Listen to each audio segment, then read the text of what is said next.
그리고 마지막으로 이 선수를 빼둔 이유가 있습니다. 어떻게 그렇죠. 보면 사실 가장 오늘 영상의 주인공이 될 수도 있는 선수죠. 지금 벌써 중앙에 있어요, 사진 보면. 그렇죠. 네. 이강인 선수 얘기인데, 네, 카타르 월드컵으로 향할 최종 명단 발표가 얼마 남지 않았습니다. 과연 월드컵 티켓을 거머쥘 선수들, 26인의 선수들은 몇 명이 뭐래? 몇 명이 26명이겠죠. 네. 26일의 누가 선수는 될지. 누가 될지 한번 살펴볼 텐데요. 일단 이번 명단은 코로나19 여파로 우리가 그동안은 월드컵 하면 23인이었는데 26인으로 확대가 됐어요. 자, 지금 명단은 아이슬란드전에 나서는 명단은 현재 27인인데 곧 유럽파가 이제 합류할 예정입니다. 유럽파는 어떻게 돼 있죠? 네, 유럽파는 이제 대표팀 후보군으로는 이제 손흥민 선수, 황의조 선수, 황희찬 선수, 그리고 독일에서 뛰고 있는 정우영, 이재성 선수, 그리고 황인범, 그리고 김민재, 그리고 이제 가능성 있는 선수로는 이강인 선수 정도가 필 것 같습니다. 네, 손흥민, 황의조, 황희찬, 정우영, 이재성, 황인범, 김민재 선수까지는 꾸준히 뽑혔고, 네, 아마 이 선수들 7명 선수들은 대표팀 대표팀 발탁이 유력하지 않나 싶고요. 플러스 한 명 정도를 더 꼽자면 이강인 선수도 가능성을 고려해 볼 수 있을 것 같습니다. 많은 분들이 기원하고 계시는데요. 그렇죠. 자, 그렇다면 현재 27인 명단에서 약 8명에서 9명 정도가 탈락한다고 보시면 됩니다. 자, 이렇게 마지막 격전지들을 한번 점검을 해볼 텐데요. 일단 골키퍼입니다. 골키퍼는 뭐 이제 1번 골키퍼는 당연히 이제 김승규 선수가 굳건한 주전으로 보이고요. 서드 골키퍼를 놓고 두 선수가 경합을 벌이고 있어요. 네, 1번 선수가 이제 아마 김승규 선수가 현재까지 유력하고 2번은 조현우 선수가 되겠죠. 물론 이제 지난 월드컵 때 조현우 선수가 막판에 이제 뒤집은 격이 있었는데 월드컵을 직전에 두고 이번에는 현재까지는 김승규 선수가 아무래도 유력하지 않을까 싶고요. 3번 골키퍼 경합 선수는 송봉근 선수와 구성윤 선수를 꼽을 수 있을 것 같습니다. 네. 최근에는 이제 김동준 선수가 3번 골키퍼로 자주 소집이 됐었는데 지난달에 이제 불의의 교통사고로 인해서 이번 소집 명단에서는 제외가 됐죠. 네.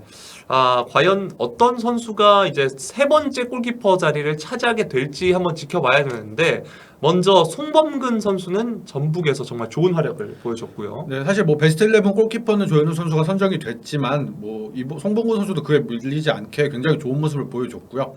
근데 송봉근 선수도 또 최근에 이제 꾸준히 부름을 받았기 때문에 이번에 대표팀을 좀 올라갈 수 있는 세 번째 골키퍼 자리에 차지할 수 있는 유력 후보가 아닐까 싶습니다. 그리고 구성윤 선수 같은 경우에는 이제 9개월 만에 대표팀에 복귀를 했거든요. 대표팀에 종종 선발이 되다가 한동안 발탁이 안 됐었는데 현재는 이제 이 선수가 무소속 상태입니다. 네. 김천 상무에서 군복무를 마치고 전역을 한 뒤에 이제 원소속 팀인 대구로 돌아가야 되는 상황이었지만 이제 대구와 계약을 해지를 했고요. 그 네. 이유는 이제 대구에 입단하기 이전까지 이제 J리그에서 뛰었는데 이 선수가 그 당시 소속팀이었던 혼사돌의 사포로에 다시 이적을 하게 되면서 이제 선수 등록 기간이 근데 아직 이제 되지 않았기 때문에 현재까지는 이제 무소속인 상태로 남아 있고요. 만약에 구성윤 선수가 월드컵에 간다면 무소속인 상태로 월드컵에 가는 굉장히 특수한 경우를 볼 수 있을 것 같습니다. 네. 사실 근데 둘 다 포함될 가능성도 나오고 있어요. 네, 사실 이 부분에 대해서 우려를 하시는 분들도 있고 네. 굳이 골키퍼를 4명이나 뽑아야 되느냐. 근데 벤투 감독이 최근에 이제 코로나19로 이제 좀 어려움을 겪고 난 뒤에는 골키퍼랑 종종 4명을 뽑아왔잖아요. 그래서 만약에 이번에 또 대표팀 월드컵에 갔는데 뭐 코로나 선수 골키퍼에 대한 특수 포지션이니까 이 자리에 뭐 그리고 골키퍼는 이제 같이 훈련하는 경우도 많아서 여러 명이 동시에 감염될 수도 있으니까 이런 경우도 여러 가지를 고려해서 4명을 뽑는다면 이 4선수가 다 갈 수도 있다. 그러나 이제 3명이 될지 4명이 될지는 지켜봐야 할 것 같습니다. 네. 이렇게 서드 골키퍼 자리까지 한번 살펴봤고요. 이번에는 오른쪽 풀백입니다.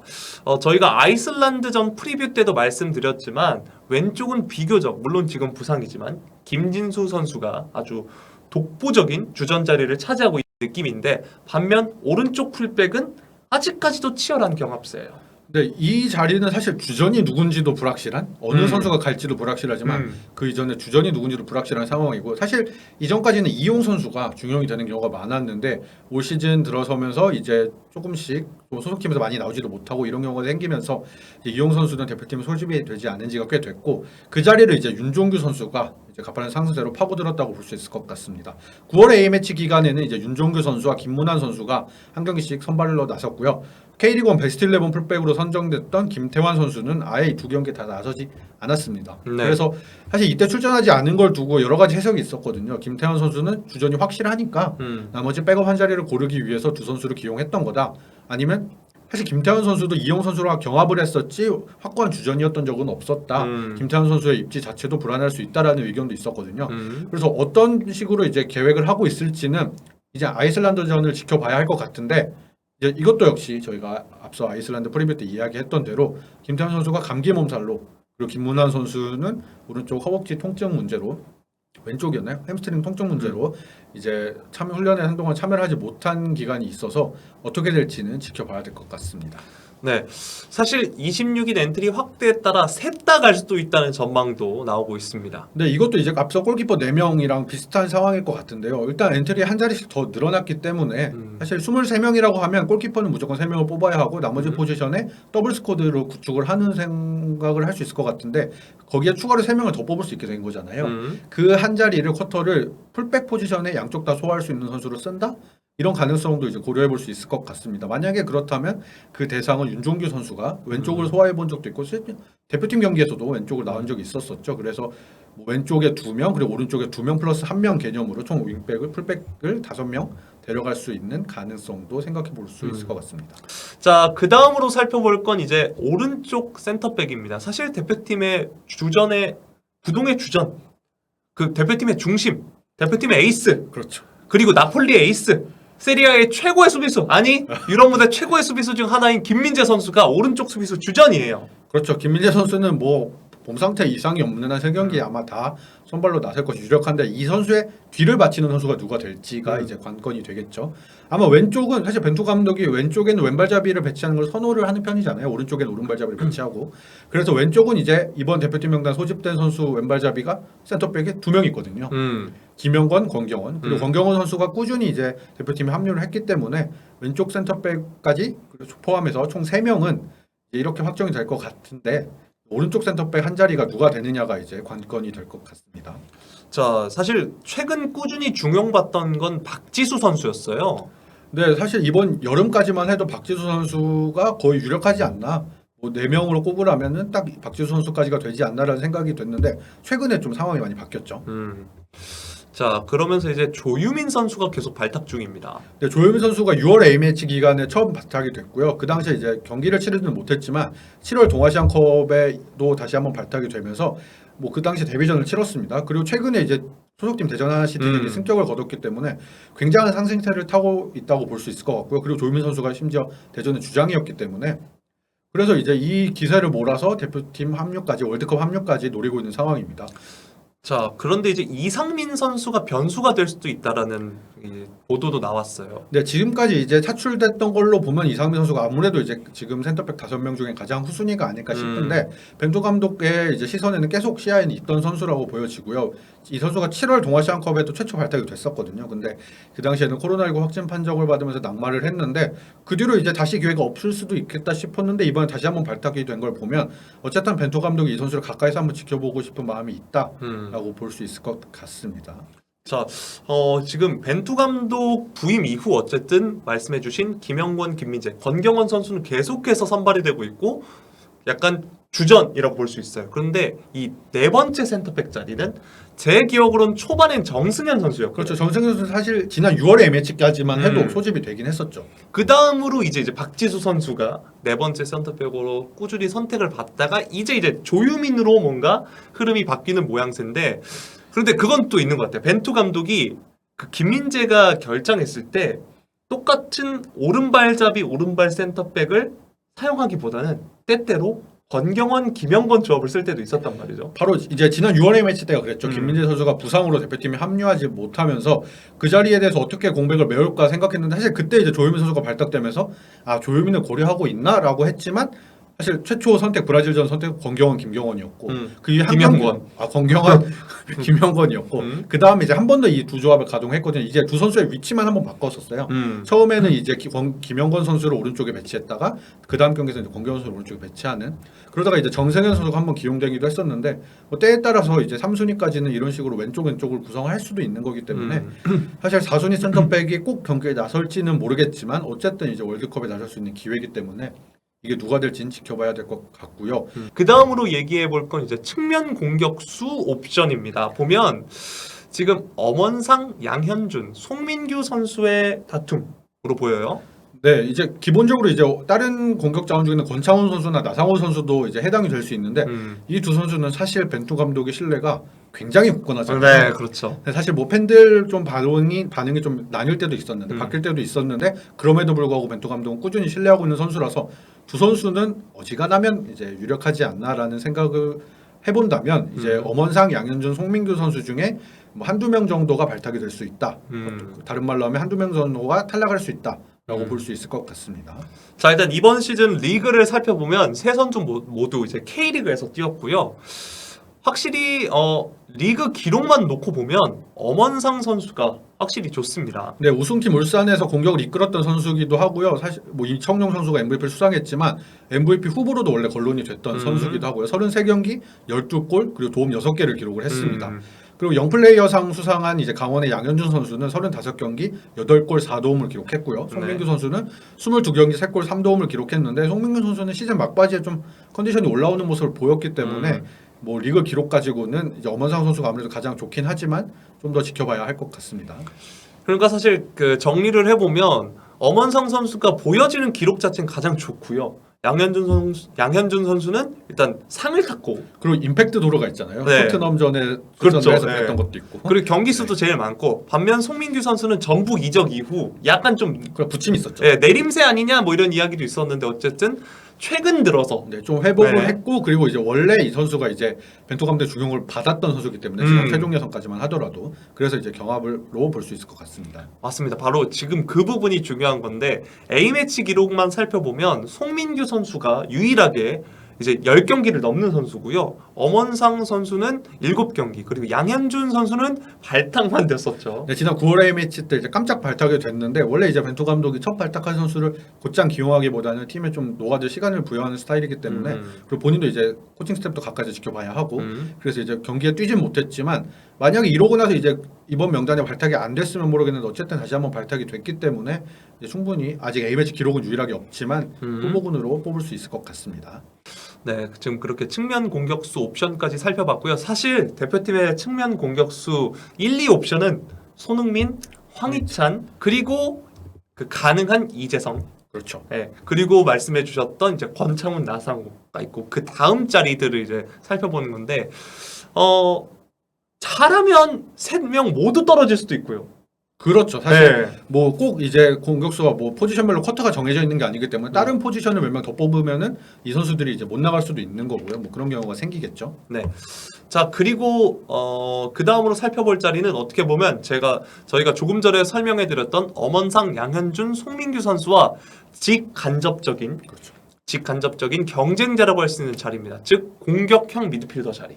네, 뭐 공격수 아예 스트라이커 자원이 포함될 수도 있고요. 공격형 미드필더 또 미드필더 이런 전체 자원을 이제 통틀어서 굳이 이게 앞서 말씀드린 대로 포지션명 쿼터가 있는 게 아니기 때문에 이 중에서 뭐 만약 감독 생각에 따라 공격수 스트라이커를 한 명 더 뽑고 싶다면 누구, 뭐 미드필더 한 명 더 뽑고 싶다면 누구, 측면 공격수를 뽑고 싶다면 누구 이런 식으로 해서 한 자리가 정해질 수 있을 것 같아요. 그래서 뭐 전체 26인 명단 중에는 뭐 25번, 26번에 해당하는 자리 이 자리에 대한 옵션이 누가 될지를 살펴볼 수 있을 것 같아요. 자, 조금 전에 말씀드렸던 엄원상, 양현준, 송민규 이외에도 오현규, 그렇죠. 수원 삼성의 오현규 그리고 김진규, 전북현대 김진규 그리고 이강인입니다. 그렇죠. 가장 큰 주목을 받고 기대를 받고 있는 선수죠.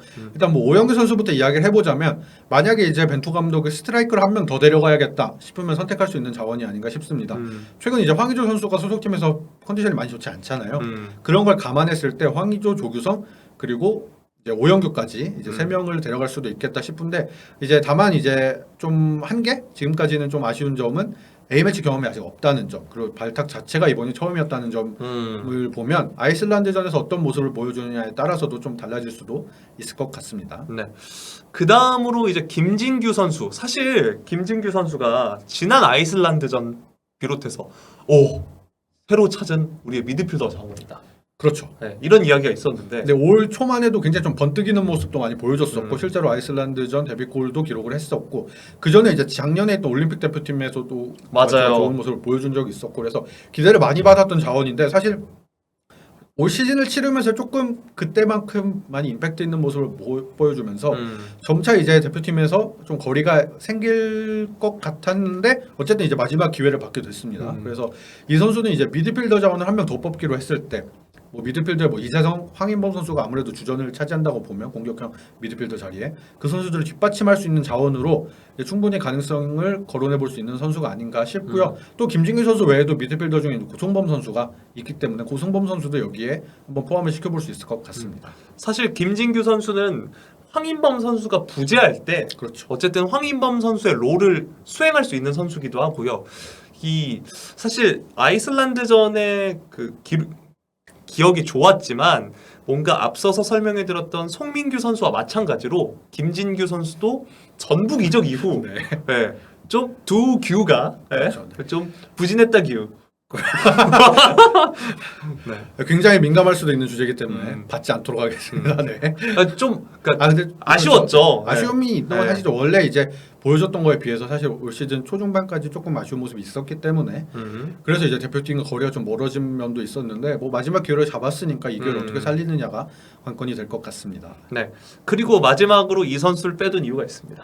어떻게 그렇죠. 보면 가장 오늘 영상의 주인공이 될 수도 있는 선수죠. 지금 벌써 중앙에 있어요 사진 보면. 그렇죠. 네. 이강인 선수 얘기인데 사실 9월만큼은 아닌데 최근에도 활약은 계속 좋아요. 근데 뭐 영상 녹화일 기준으로 이제 오늘 이제 열렸던 경기에서도 아틀레티코 마드리드전에서도 그렇고 네. 이제 계속 꾸준히 이제 좋은 활약을 보여주고 있습니다. 뭐 공격 포인트를 기록하거나 이런 것들이 막 들이 뭐 수치적으로는 9월만큼이 아니다고 하더라도 꾸준히 이제 스페인 라리가에서 주전으로 뛰고 있기 때문에 이 선수를 지금도 생각을 해보면 빼기는 어렵지 않을까 뭐 이런 생각도 들고 그래서 이강인 선수가 합류할 가능성도 고려를 해봐야 될 것 같습니다. 그렇죠. 뭐 경기를 보신 분들도 계시겠지만 여기 댓글에도 올라와져 있습니다. 악셀 비치를 상대로 그렇죠. 탁탁. 네.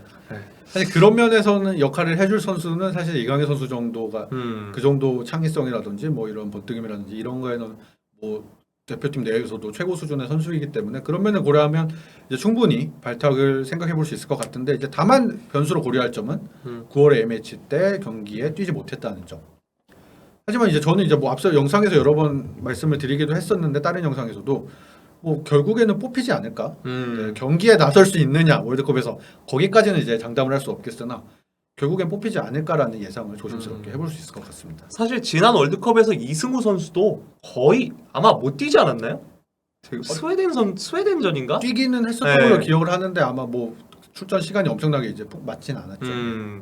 그런 것처럼 사실 많은 분들이 바랬던 것처럼 선발 출전이나 아니면은 뭐 중용을 받는다라고 예상하기는 좀 어렵다는 게 현실적인 반응이고요. 지금 저희가 얘기를 해봤는데 사실 벤투 감독이 비교적 좀 보수적인 감독이고 썼던 선수들을 좋아하기 때문에 오현규 선수의 발탁의 가능성이 아마 가능성만 놓고 보면 가장 적지 않을까 싶습니다.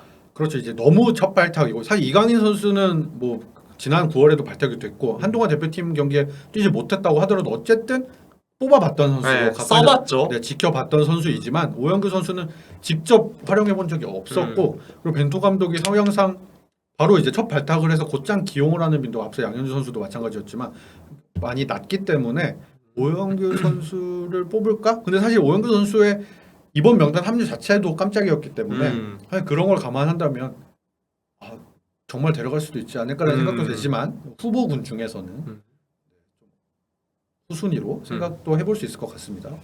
네, 저희가 이렇게 이제 명단 이야기도 해봤는데 저는 이강인 선수 보면서 늘 드는 생각이 피지컬이 엄청 좋은 선수가 아니잖아요. 그렇죠. 그런데 유럽에서 세계 3대 리그 안에 드는 리그에서 엄청난 거구의 유럽 선수들 혹은 아프리카 선수들과 직접 경합을 하는 그 중앙에서 그런 경험이 정말 되게 도움이 된다고 보거든요. 월드컵 그렇죠. 무대를 앞두고는 저는 그런 점에서 필요하다고 보고 또 같은 그 논리로 황인범 선수가 유럽을 가게 너무 잘 됐다고 봐요.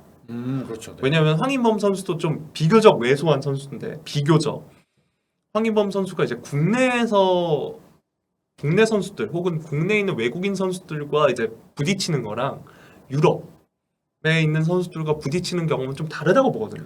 네, K리그도 물론 이제 피지컬적으로 굉장히 이제 엄청난 리그고 압박도 심한 리그지만 아무래도 이제 체격 조건이라던가 이런 신체 조건은 워낙 또 유럽 빅리그 선수들이 좀 더 압도적이기 때문에 뭐 황희문 선수가 빅리그에서 뛰고 있는 건 아니지만 어쨌든 현재 유럽에서 경쟁력 있는 선수들과 맞붙고 있기 때문에 그런 경험들이 월드컵에서 굉장히 또 우리나라에서 뛰면 우리나라 선수들 위주로 만나잖아요. 근데 이제 외국은 국가가 정말 다양한 선수들을 만날 수 있기 때문에 그런 선수들과 경험을 했던 게 굉장히 도움이 될 수 있을 것 같습니다. 그리고 이제 뭐 마지막으로 명단 발표에서 변수를 하나 고려를 해보자면 손흥민 선수의 부상을 꼽을 수 있을 것 같아요. 손흥민 선수가 아직 언제부터 나설지 이제 확실시되지 않는 상황에서 만약에 손흥민 선수가 뭐 막판에서나 뭐 한 2차전, 3차전 뒤쪽에서 뛸 수 있다고 생각을 하면 그 자리에 뛸 수 있는 선수를 한 명 더 그 자리에서 메워야 되기 때문에 뽑을 수도 있을 것 같고 손흥민 선수 정도의 영향력 있는 선수가 빠지면 그 정도의 뭐 유형이 겹치진 않더라도 그 정도의 영향력을 발휘할 수 있는 선수 예를 들면 이강인 선수라든지 이런 선수들을 뭐 더 중용해 볼 수 있고 더 발탁을 하거나 이렇게 고려를 해볼 수 있을 것 같습니다. 저는 이강인 선수가 조별리그에는 못 나왔더라도 16강에 올라갔을 때 페널티킥을 앞두고 승부차기라. 승부차기를 앞두고 투입되는 모습이라도 보고 싶습니다. 우리나라가 한 1대1로 지고 있는데 후반 막 연장전에 교체 투입돼서 코너킥하고 코너킥으로 동점골 어시스트 한 다음에 김민재가 넣고 김재가 넣고 승부차기에 가서 그것도 그림이 네. 그림축이죠. 그래서 우리나라가 8강에 올라가는. 네, 그렇죠. 브라질을 꺾고 무려 브라질을 꺾고 그러네요. 16강 상대가 유력하게 브라질이기 때문에. 네이마르가 울고 손흥민이 이제 안아주고 유니폼을 바꿔주고. 우리나라가 6월에 한번 했으니까 이번에는 우리가 이기는 거. 그렇죠. 약간 그게 돌이죠. 한번 이제 오고 가는 게 있어야 네. 되기 때문에 우리는 무려 홈에서 한번 그렇게 크게 졌는데 그럼 이제 한번 야, 니네 눈치 없게 우리 상암에 그렇게 팬들 많이 불러. 니네 몇 대 몇으로 이겼어? 5대1. 야, 그럼 인간적으로 카타르에서는 한 번 정도는 비기자. 야, 그렇죠. 페널티킥은 그때부터 실력을 눈에 맡기자. 오케이. 여기서 맡기자. 네. 그렇지. 그래야지. 그렇죠. 네. 우리가 뭐 져달라는 것도 아니고 그래요. 맞아요. 그렇게 볼 수 있겠죠. 아무튼 그렇습니다. 브라질 대표팀 많이 부탁드리고요. 네. 벌써 16강을 생각하고 있고. 자, 티아고 실바 하는 거 봐서 김민재 선수가 이제 유니폼을 바꿔주거나 하겠습니다. 네. 너무 가는데 원래 그런 맛이죠. 네. 자, 저희가 준비한 이제 명단 이야기도 여기서 마무리해 보도록 하겠습니다.